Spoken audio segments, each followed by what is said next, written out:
And when I had knowledge, I knew what I knew, and then I could become a teacher. In 1975, I became a college professor in Milwaukee, and I was taught engineering and metallurgy, heat treating, and blueprint reading.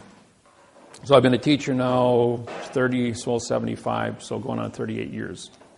I hold a professional license for college. I also have 3 PhDs and 535 college credits, 17 full-time years of college. Kind of got stuck in college. I really liked it. Worked third shift nights as a tool and die welder, and I went to school full-time days. I had but to fill in my spare time because I didn't sleep, I went ahead and had a second full-time job, and that was in real estate, teaching underwater welding. I had my own real estate company for 26 years, besides doing law from 1980 to present time, 32 years. I have 80,000 hours of law experience. And I've done 2,500 seminars, including over 1,000 TV and radio live performances. I did the programs on 9/11 on national television on what really happened there. There's only a few people in the world that have my background and credentials about what heat treating is, nuclear science, string theories and quantum physics. I have a 200 IQ. I read 400 words a second in math codes.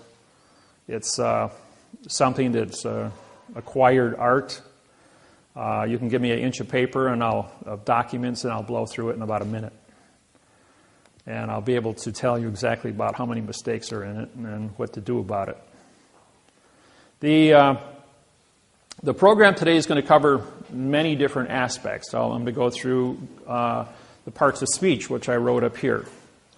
It took 6 years of my life to discover this. It isn't really what you think it is. And what they teach you in school is not what you actually, is actually what's going on. And this isn't to insult anybody, but all of you have a second grade reading level. And it isn't just you, it's the entire population of the planet was instructed and through TV, radio, newspapers, and magazines to keep you in a second grade reading level, because that way they could harvest the entire population of the planet. There's a few individuals called federal judges and chief federal judges at a state level that control what's called parsing, syntax, grammar, and the secrets therein. When I broke the code in 1988, I went to the United States Supreme Court and walked in there in 1989, and I says, I'm here to prosecute William Rehnquist, Chief Supreme Court Justice of the United States Supreme Court.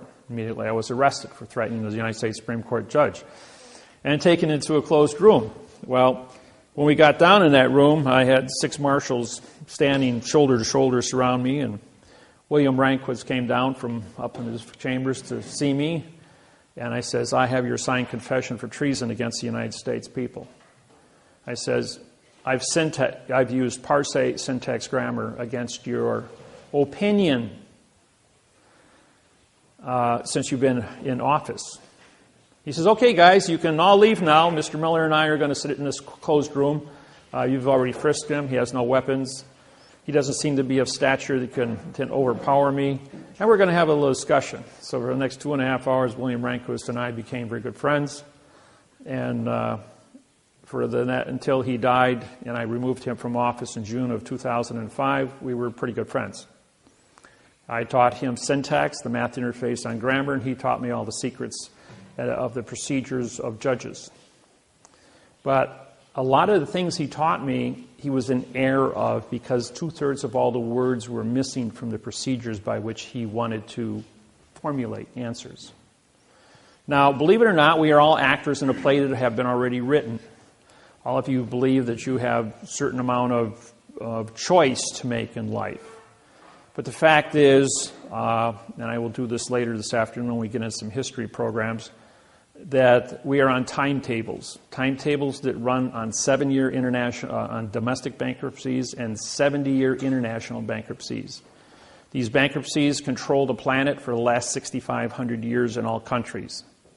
All countries worldwide are controlled by the post office. Not the courts, not the judges, not the kings and queens, but the postmasters of the world run the entire planet, have for 6,700 years. Going all the way back to Pharaoh, henceforth the Masons. Now, a lot of you were in this room today. A room is a closed area, so therefore it's a court. I'm going to show you a dollar bill here, which you're all familiar with, and on the back of the dollar bill you have the eagle, right? Notice the eagle's wings are turned up. If you notice the eagle's wings here are turned down, that's because it's a phoenix. This is Vatican rule, banking. And the flag here has yellow fringe on it. And the yellow fringe flag changes the dimension of the flag. This is a maritime braid for commerce. The fringe changes the description of the flag. It's under Army Regulations 840-10, Chapter 2-6. Allows for fringe to be put on military flags for parades. But anything you put on top of the flag cancels the contract of what a flag is. So even though you think you're looking at a United States flag, United, UN means no, and ITE is citizen. A no citizens condition of state flag. Controlled by Vatican banking. You're all under commerce. So who's the Vatican? They're postmasters. They work with Bern, Switzerland through the Universal Postal Union. On the 29th of September 2009, I did a seminar in Auckland, New Zealand. In that seminar, there were 90 Auckland tribal chiefs of the 1,200 tribal chiefs that live in New Zealand. I then made a statement that the post office since 1800 has never had a correct parse, syntax, grammar, law, rule, regulation, or code in any language with any people on planet Earth. As a result of that, 72 hours later, 3 days, the United States Postal Service, which since 2000 has had a quantumized postal treaty with myself and Russell Gould, my business partner, two of us make corporate. On the 27th of August 1999, I sued the United States of America for the flag of the United States. I filed a new quantumized mathematical patent on the description of the flag of the United States, 1 to 1.9. And he used the correct grammar, called parse, syntax, grammar. As a result of that, on August 12, 1999, I owned the patents to the flag of the United States of America. And on August 13th, all flags had yellow fringe put on it because they had to change the dimension of the flag. Now, I don't know if you remember in 1968 when the astronaut, for those of you that are old enough, and I don't think there's a whole lot of you here that are old enough, the astronaut stepped off his spacecraft into his footprints on the moon, turned around, looked at Earth, and says, "Oh, look at Earth is a vessel in a sea of space."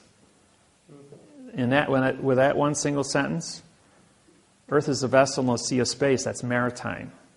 The entire world put yellow fringe on every flag in all 250 countries, in every courtroom, in church, and office, making everything on planet Earth maritime.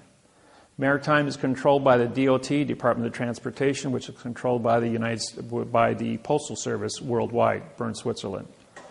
Bern, Switzerland was established on the 22nd of October, 1871 in Hawaii. It was the first city, first country as an independent nation to sign an international bankruptcy with Bern, Switzerland for 2 cents to transport cargo anywhere on planet Earth. And as a result of that, within a period of a year, all 250 countries for a 2-cent postage stamp signed up to give the post office authorization to transport vessels for a 2-cent postage stamp. Well, as you know, people were thinking of mail. Just send a letter. A letter is a vessel. Well, the word vessel includes cars, trains, planes, automobiles, overland stagecoaches, pony expresses, and human beings.